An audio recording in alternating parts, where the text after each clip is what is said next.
मेरा नाम मीरा है। मेरे पेरेंट्स का मानना था कि बेटियों की शादी छोटी फैमिली में ही होनी चाहिए, जहां पर मेंबर कम हो। मेरी शादी मेरे पेरेंट्स ने बिल्कुल एक ऐसी ही फैमिली में की थी। मेरे ससुराल में मेरे पति के अलावा सास और सिर्फ एक देवर ही था। कोई नंद नहीं थी और न ही किसी देवरानी जेठानी का झंझट था। मेरे पति की उम्र 40 साल थी, जबकि मेरा देवर मेरे पति से सिर्फ 2 साल छोटा था। न जाने मेरी सास के दिमाग पर क्या भूत सवार था कि उन्होंने अपने बच्चों की शादी इतनी उम्र में आकर की थी। मेरे देवर की भी काफी उम्र हो गई थी। वो चाहती तो दोनों भाइयों की शादी एक साथ कर सकती थी, लेकिन अभी उनका अपने छोटे बेटे की शादी करने का कोई इरादा नहीं था। मेरे पति देखने में बहुत स्मार्ट थे और उनकी गवर्नमेंट जॉब थी। इसी वजह से उनकी शादी मेरे साथ हो गई, जबकि मेरी उम्र भी 35 साल की हो गई थी।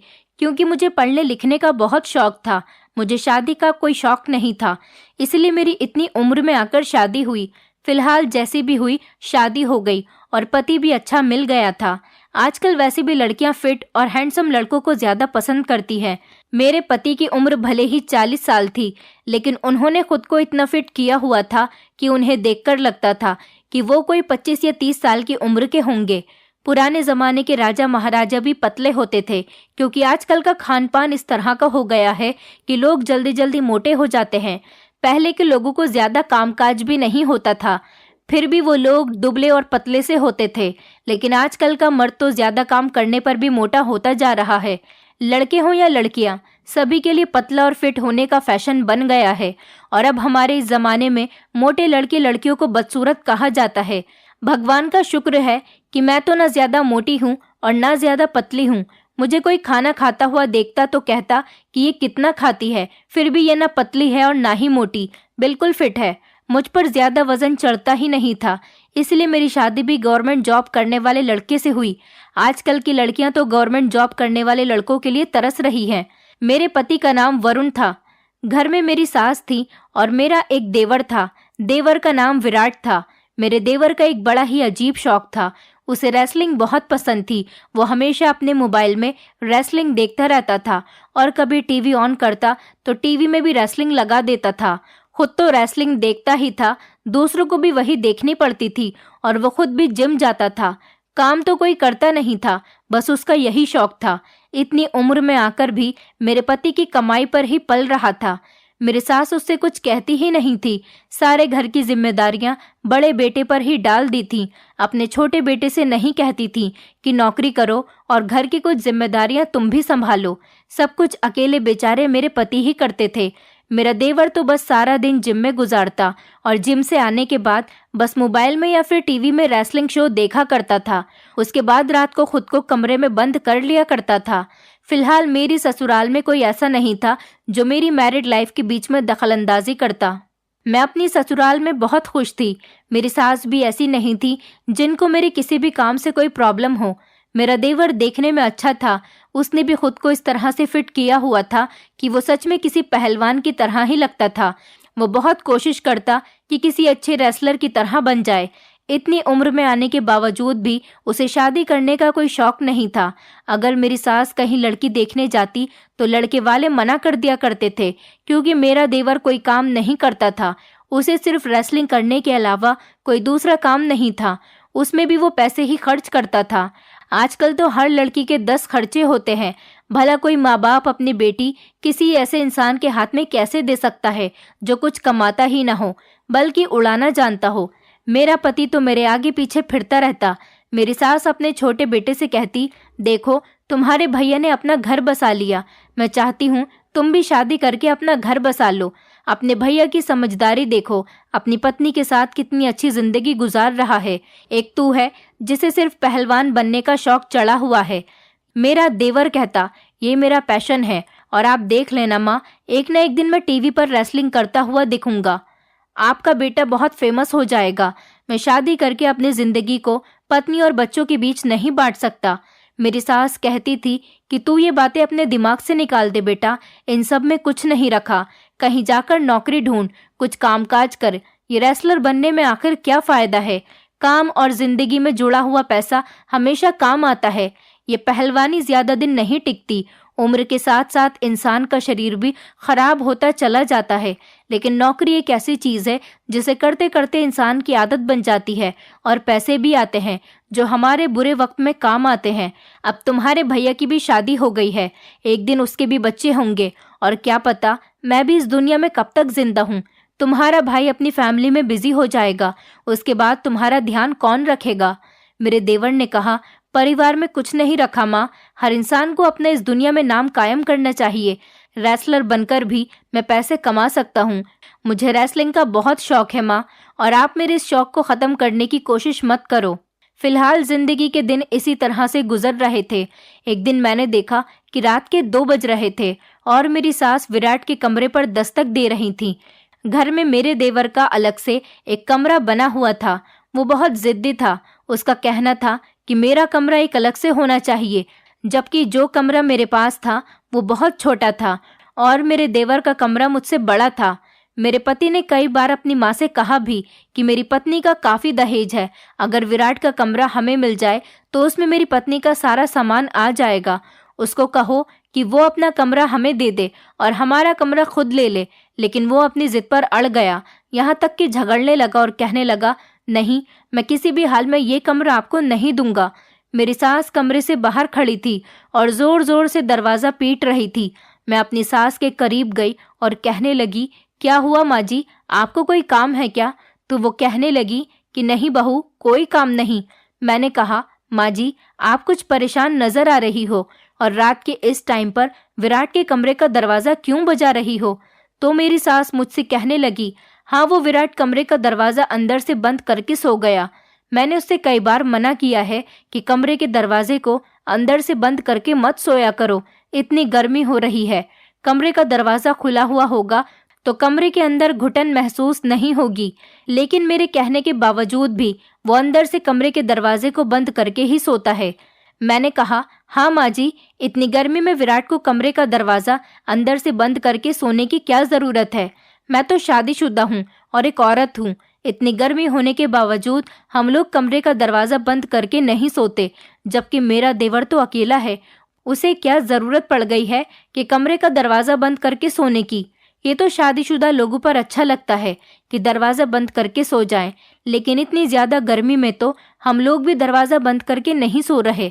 दरवाज़ा बंद करने से कमरे के अंदर घुटन पैदा हो जाती है और गर्मी लगने लगती है, और इस घर के किसी भी कमरे में एसी भी नहीं है। इस घर में सिर्फ हम 4 मेंबर ही तो हैं।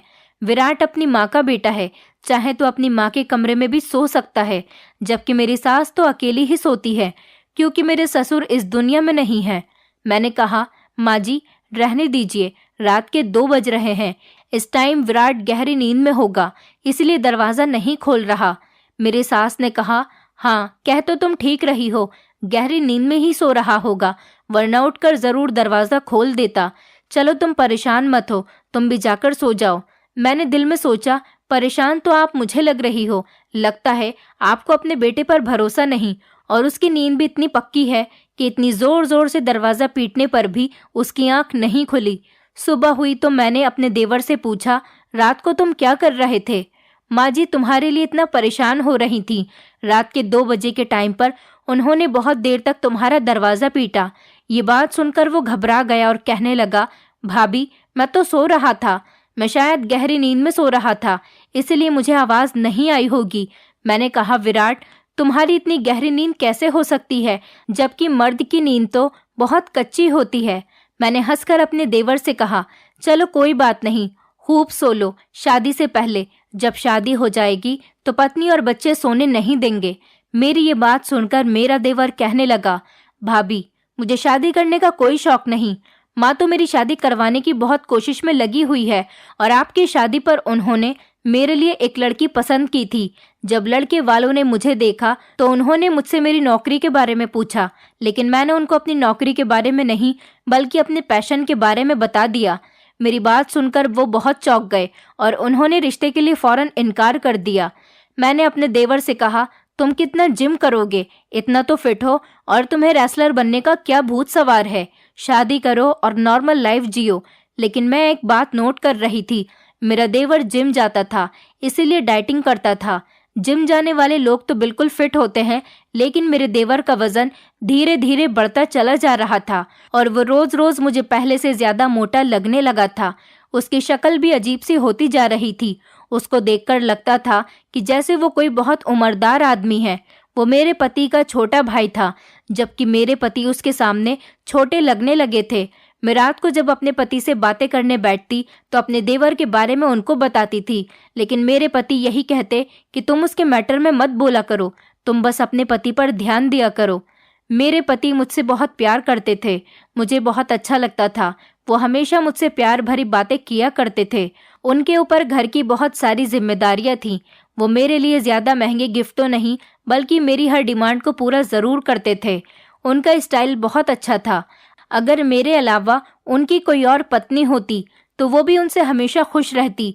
मेरे पति ऑफिस भी जाते तो वहां से मुझे प्यार भरे मैसेज करते रहते, और जब काम से घर वापस आते तो मेरे लिए गुलाब का फूल या फिर कोई ना कोई गिफ्ट लेकर आते थे। वो हर दूसरे तीसरे दिन मुझे डिनर पर लेकर जाते और मूवी भी दिखाने लेकर जाते थे। मेरे पति बहुत ही ज्यादा रोमांटिक थे। सुना है कि इस एज में आने वाले लड़के और लड़कियां कुछ ज्यादा ही रोमांटिक होते हैं। कुछ इसी तरह के हम दोनों पति पत्नी भी थे। रात को अकेले रूम में बैठकर हम दोनों पति पत्नी लव स्टोरीज की मूवीज देखा करते थे। हम दोनों पति पत्नी इस तरह से एक दूसरे के साथ रहते थे जैसे हम दोनों की लव मैरिज हुई हो। मेरे ससुराल में ये रूटीन था कि मेरी सास और देवर टाइम से एक दूसरे के साथ बैठकर खाना खा लिया करते थे। उनके घर आने का इंतजार करती थी। जब वो आ जाते तो हम दोनों पति पत्नी एक साथ बैठकर एक ही प्लेट में खाना खाया करते थे। सुबह को जब मैं अपनी सास के लिए नाश्ता बनाती तो उनको नाश्ता करवा देती थी। मेरे पति लेट ड्यूटी पर जाते थे, इसलिए मैं उनके जागने का इंतजार करती थी। जब मेरे पति जागते तो हम दोनों एक साथ बैठकर नाश्ता करते थे। मैं देर तक अपने पति के लिए भूखी रहती थी। इस तरह दोपहर को मैं खाना बना देती थी, और जब मेरे पति शाम को 4 बजे ड्यूटी ऑफ करके घर आते तो हम दोपहर का खाना 4 बजे ही खाते थे। बाकी मेरी सास और देवर तो नॉर्मल 1 या 2 बजे के टाइम पर खाना खा लिया करते थे।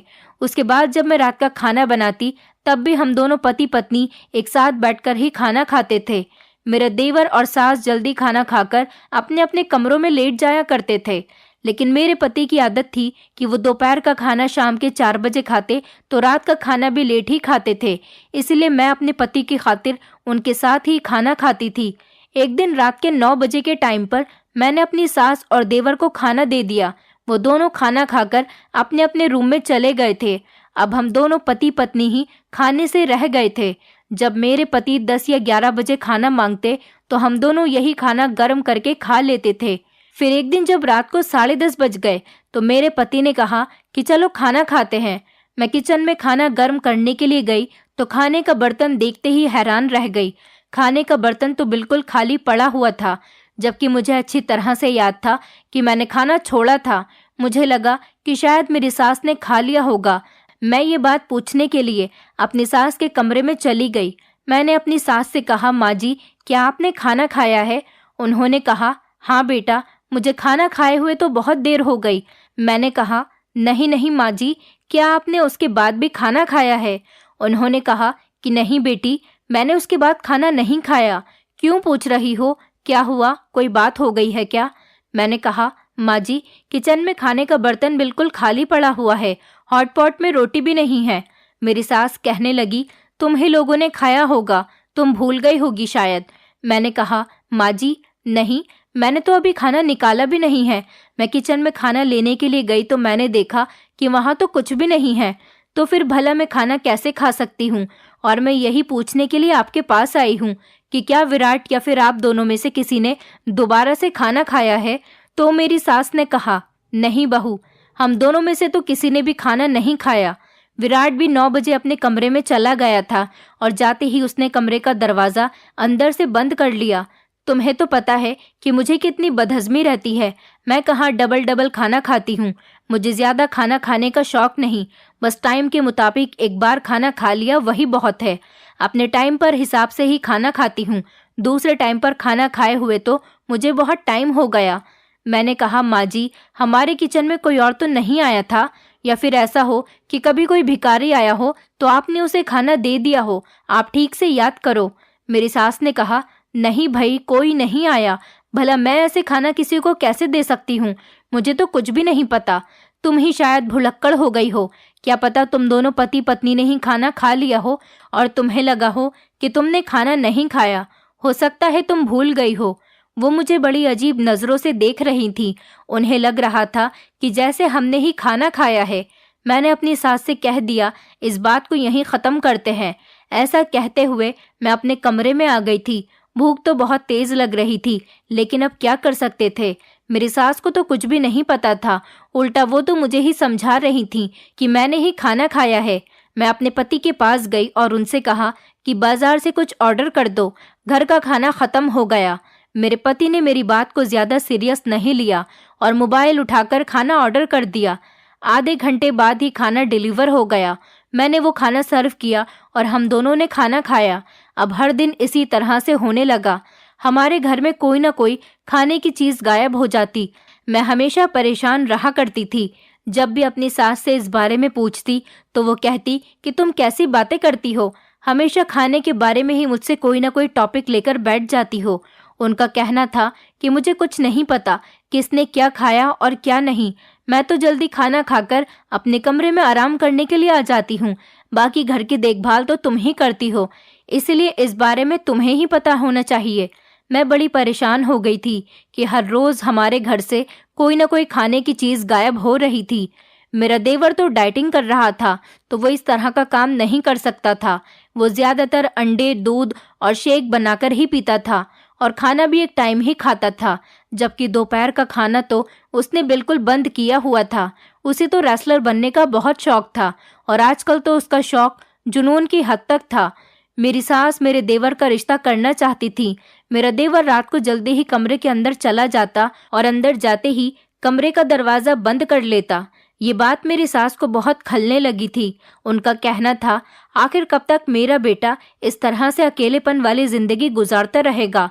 जैसे मेरा बड़ा बेटा अपनी पत्नी के साथ हंसी मजाक करता हुआ अच्छा लगता है, मैं भी यही चाहती हूँ कि इसी तरह से मेरा छोटा बेटा भी अपनी फैमिली के साथ बिजी हो जाए। मुझसे अपने बेटे का ये अकेलापन नहीं देखा जाता। यही सब सोचते हुए मेरी सास ने एक दो लोगों से मेरे देवर के रिश्ते की बात की। एक दिन पता चला कि लड़की वाले हमारे घर रिश्ता लेकर आ रहे हैं। मैंने अपने देवर को बता दिया था कि आज तुम जिम नहीं जाना, आज तुम्हें लड़की वाले देखने के लिए आ रहे हैं। उनके साथ अच्छी तरह से पेश आना, क्योंकि माँ जी चाहती है कि वो तुम्हारा भी घर बसता हुआ देख सके। लेकिन ये बात सुनकर मेरा देवर बहुत ज़्यादा गुस्से में आ गया। वो पागलों जैसी हरकतें करने लगा। उसे देखकर तो मैं डर गई थी। वो मुझ पर ज़ोर ज़ोर से चिल्लाने लगा और कहने लगा, मैं शादी नहीं करना चाहता हूँ। मैं उसकी बातें सुनकर बहुत डर गई। वो गुस्सा करने के बाद अपने कमरे में चला गया। मैंने जाकर ये सारी बात अपनी सास को बताई तो मेरी सास भी बहुत डर गई। उन्होंने फौरन फ़ोन करके रिश्ते वालों से इनकार कर दिया, जो लोग हमारे घर पर मेहमान बनकर मेरे देवर को देखने के लिए आ रहे थे। अब उन लोगों को हमारे घर आने से रोक दिया गया था। ऐसा इसीलिए किया क्योंकि मेरी सास नहीं चाहती थी कि बाहर वाले लोगों के सामने मेरा देवर हमारे परिवार की इज्जत को मिट्टी में मिला दे।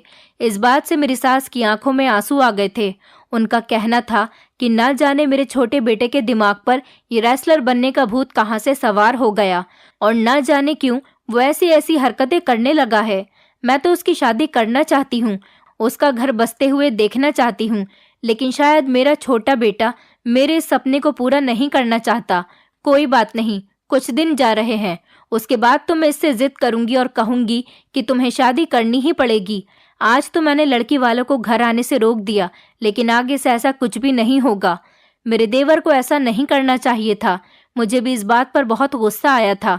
उसने अपनी भाभी के साथ बदतमीजी की थी और अपनी माँ का दिल दुखाया था। मेरी सास ने रात के टाइम पर मेरे पति को बुलाया और उन्होंने मेरे पति से कहा कि बेटा, तुम ही अपने छोटे भाई को समझाओ। मैं तो बीमार रहती हूँ, अगर मेरे सामने इसकी शादी नहीं हुई तो ना जाने मेरे बाद ये क्या करेगा। लेकिन इसे तो सिर्फ पहलवान बनने का शौक है, न जाने ये पहलवान बनकर क्या करेगा। मुझे हमेशा इसकी फिक्र लगी रहती है। तुम इसे समझाओ कि ये शादी कर ले और अपना घर बसा ले। इसकी शादी की उम्र हो गई है। इस उम्र में अगर इसकी शादी नहीं हुई तो आगे आने वाले टाइम में बहुत दिक्कतों का इसको सामना करना पड़ेगा। मेरे पति ने कहा, ठीक है माँ, मैं उसे ज़रूर समझाऊंगा। मेरे पति अगले ही दिन अपने भाई से बात करने के लिए उसके कमरे में चले गए। मेरे पति ने अपने भाई को समझाया कि तुम जल्दी ही शादी कर लो, माँ हमेशा तुम्हारे लिए परेशान रहती है। लेकिन उसने अपने बड़े भाई की भी कोई बात नहीं सुनी। वो तो मोबाइल में रेसलिंग देखने पर इतना ज्यादा बिजी था कि उसने अपने भाई की सारी बातों को इग्नोर कर दिया, बल्कि उनकी किसी बात को ढंग से सुना ही नहीं। मेरे पति बेवजह की बातें करके वापस आ गए, क्योंकि उन्हें पता था कि ये उनके भाई का शौक है और वो उसे कभी खत्म नहीं कर सकता। वो अपना माथा पीटते हुए विराट के कमरे से बाहर निकल आए थे। उन्होंने कहा कि विराट से बात करने का कोई फायदा नहीं, जो भी उससे बात करेगा सिर्फ अपना टाइम ही वेस्ट करेगा। मेरे देवर की हरकतें सच में बहुत अजीब अजीब सी होने लगी थी। वो इन दिनों डाइटिंग कर रहा था, लेकिन फिर भी बहुत मोटा लगने लगा था, जैसा कि उसको पहलवान बनने का शौक था। उस हिसाब से तो वो बिल्कुल किसी मोटे आदमी जैसा लगने लगा था, क्योंकि पहलवानों का वजन ज्यादा होता है और वो बिल्कुल फिट होते हैं। लेकिन मेरा देवर तो मोटा होता चला जा रहा था। उसका पेट भी निकल रहा था और उसके हाथ पैर भी मोटे मोटे हो रहे थे। वो फूलता चला जा रहा था। मुझे याद आया कि मेरा देवर इतनी घुटन भरी गर्मी में भी रोज रात को कमरा बंद करके सोता है। मैंने अपने देवर से एक दिन सवाल किया कि तुम कमरा बंद करके क्यों सोते हो? मेरे देवर ने कहा, क्योंकि मैं दरवाजा बंद करके काफी टाइम तक एक्सरसाइज करता रहता हूँ, उसके बाद ही सोता हूँ। उसने कहा, भाभी आपको तो पता है कि मुझे एक्सरसाइज करना कितना पसंद है, फिर भी आप मुझसे ये सवाल कर रही हो। मेरे देवर की शक्ल देखकर मुझे साफ साफ पता चल रहा था कि वो मुझसे झूठ बोल रहा है। मुझे नहीं लगता था कि वो कमरे में बंद होकर एक्सरसाइज करता था। मुझे तो कुछ गड़बड़ नजर आ रही थी। कुछ ना कुछ तो गड़बड़ जरूर थी कि वो कमरे का दरवाजा बंद करके क्यों सोता था। एक दिन हमारे घर पड़ोस के मेहमान आ गए। वो लोग काफी सारी मिठाइयाँ भी लेकर आए थे, क्योंकि दिवाली का सीजन चल रहा था।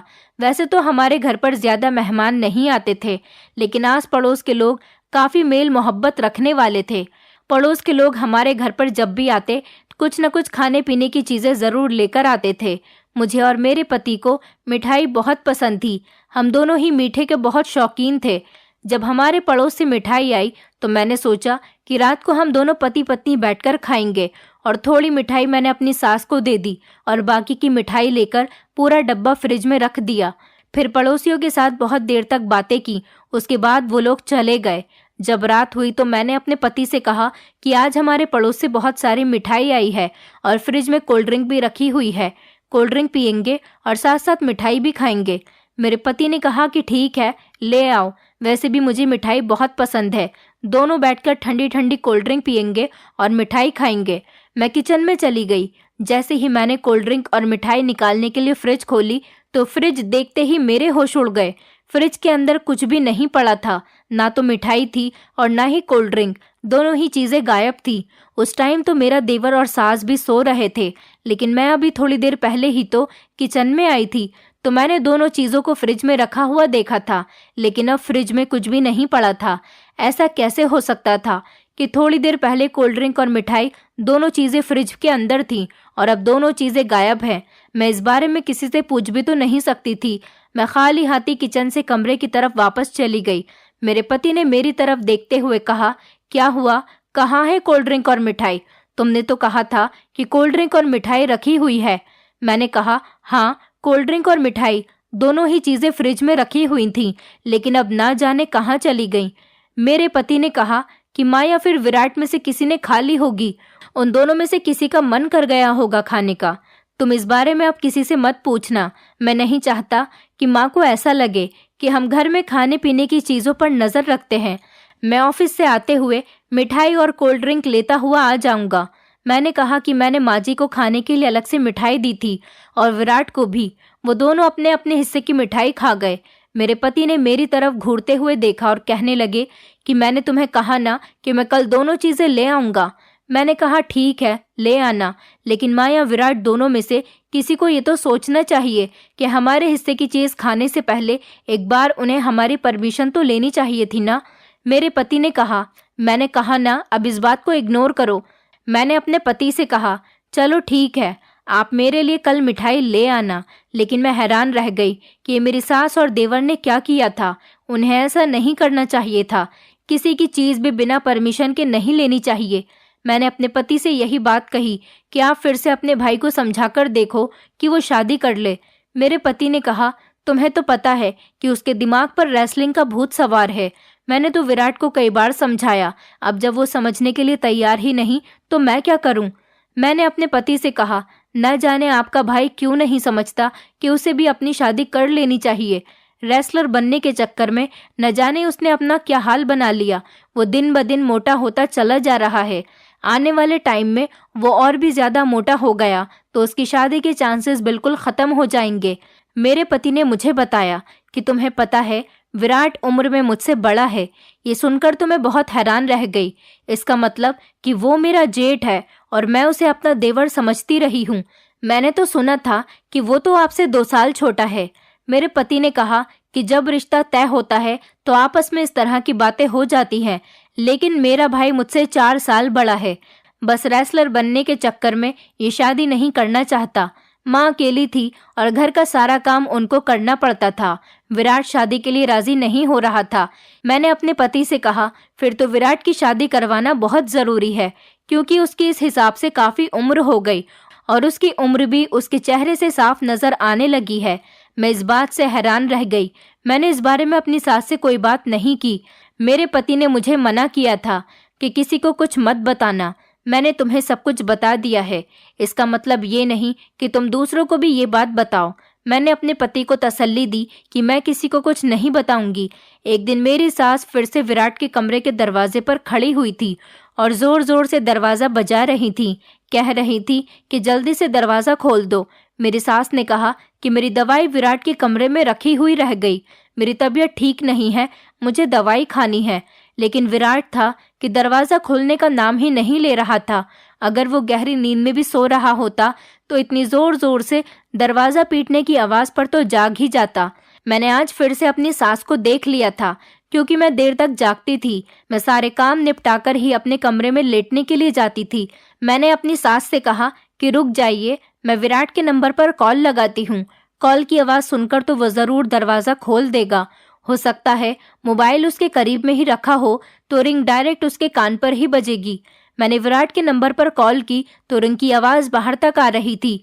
रात का टाइम था, चारों तरफ शांति फैली हुई थी, इसीलिए विराट के कमरे से मोबाइल की रिंग की आवाज साफ आ रही थी। अजीब बात तो ये थी कि वो अभी भी दरवाजा नहीं खोल रहा था।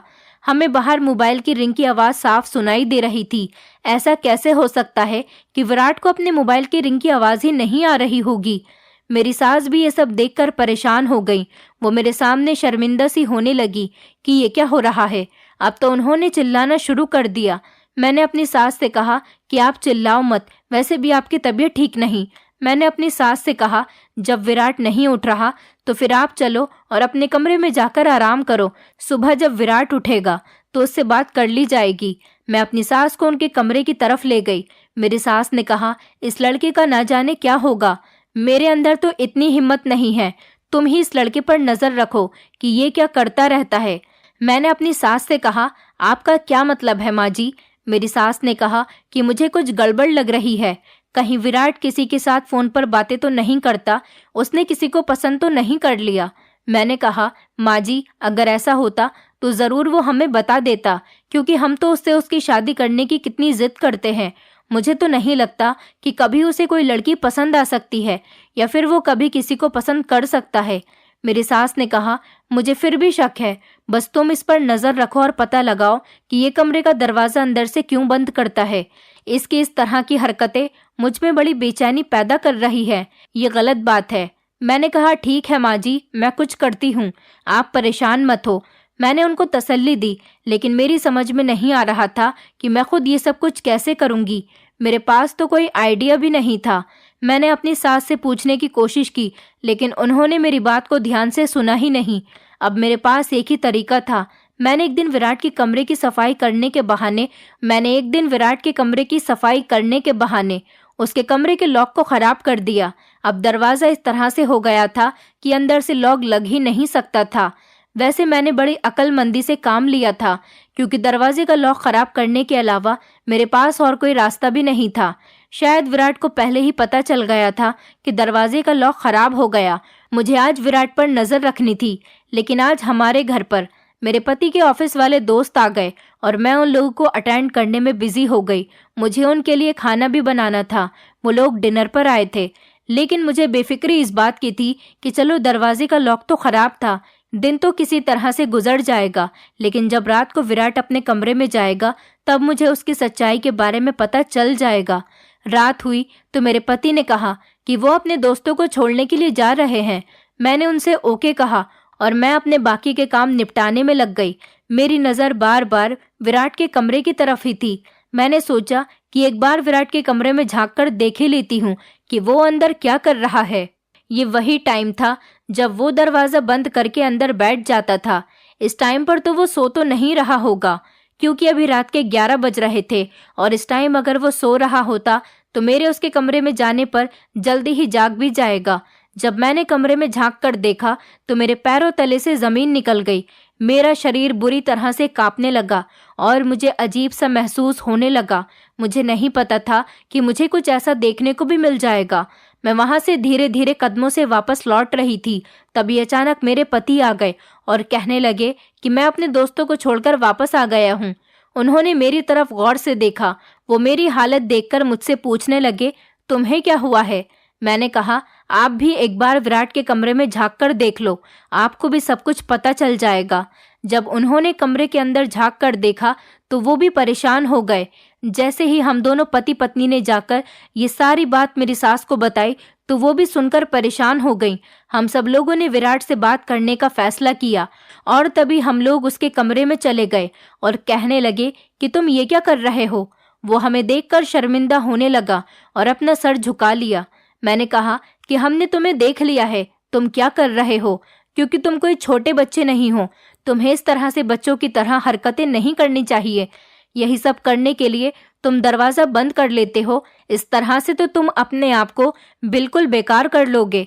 तुम्हारे अंदर कुछ भी नहीं रहेगा और तुम्हारा रेसलिंग वाला सपना तो अधूरा ही रह जाएगा। तुम्हारा शरीर बिल्कुल बेकार हो जाएगा, कोई तुमसे शादी भी नहीं करेगा।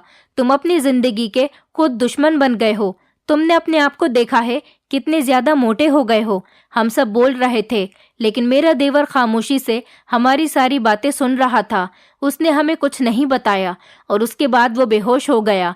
हम सब लोग उसको बेहोश देखकर बहुत डर गए। हमने जल्दी से डॉक्टर को बुलाया। डॉक्टर ने उसको एक ही बीमारी बताई। डॉक्टर ने बताया कि इन्हें पर्सनैलिटी डिसऑर्डर की बीमारी हो गई है। इसमें इंसान अपनी पहचान भूल जाता है। डॉक्टर ने बताया कि इसकी कोई ना कोई वजह होती है। विराट अगर किसी चीज का शौक रखता है और उस चीज को ज्यादातर अपने दिमाग पर सवार रखता है तो वो खुद को भी इसी तरह का बनाने की कोशिश कर रहा होगा। हमने डॉक्टर को बताया कि उसे रेसलिंग का बहुत शौक है और हमेशा वो अपने मोबाइल में और टीवी में रेसलिंग देखता रहता है। डॉक्टर ने बताया कि यही वजह है कि रेसलर बनने के लिए विराट ज्यादा खाना खाता है, अपना वजन बढ़ा रहा है। रेसलिंग उसके दिमाग पर सवार हो गई। पर्सनैलिटी डिसऑर्डर एक ऐसी बीमारी है जिसमें इंसान पागलों जैसी हरकतें करने लगता है और अपनी पहचान को भूल जाता है, और यही सब कुछ विराट भी कर रहा था। वो अपनी खुद की पहचान को भूल चुका है और रेसलर की तरह रिएक्ट करने लगा और अंदर ही अंदर वो लड़का डिप्रेशन का शिकार होता चला जा रहा है। मुझे अब समझ आ गया था कि विराट अपने कमरे में क्या कर रहा था। विराट कमरे में बैठकर मेहमानों के आगे का बचा हुआ खाना पागलों की तरह खा रहा था। वो कोई नॉर्मल इंसान नहीं लग रहा था, बल्कि कोई पागल लग रहा था। डॉक्टर ने हमें एक अच्छा साइकेट्रिस्ट सजेस्ट किया और हमने विराट का इलाज साइकेट्रिस्ट से करवाया। कुछ दिनों बाद विराट पूरी तरह से ठीक हो गया। उसकी अजीब अजीब हरकतें भी ठीक हो गई थी। वो दरवाज़ा बंद करके उल्टी सीधी हरकतें करता रहता था और अपनी पहचान को भूलता जा रहा था। इसलिए उसे किसी की बात समझ नहीं आती थी और ना ही किसी की आवाज़ आती थी। उसे लगता था कि मैं अपनी एक अलग पहचान और एक अलग दुनिया में हूँ, इसलिए वो किसी की बात सुनने के लिए तैयार नहीं रहता था। 3-4 महीने इलाज करने के बाद विराट की तबीयत बिल्कुल ठीक हो गई और वो अपनी नॉर्मल लाइफ पर आ गया। जब वो नॉर्मल हो गया तो अपनी माँ की बात पर गौर करने लगा। उसने नौकरी करना भी शुरू कर दिया और शादी भी कर ली। अब वो खुशी खुशी जिंदगी गुजार रहा है और हम लोग भी अपने परिवार के साथ बहुत खुश हैं। दोस्तों, उम्मीद करती हूँ आपको हमारी कहानी पसंद आई होगी। कहानी पसंद आई है तो वीडियो को लाइक करें, चैनल पर नए हैं तो चैनल को सब्सक्राइब करें और हाँ, नोटिफिकेशन बेल को ज़रूर दबाएं ताकि अगली अपडेट सबसे पहले आपको मिले।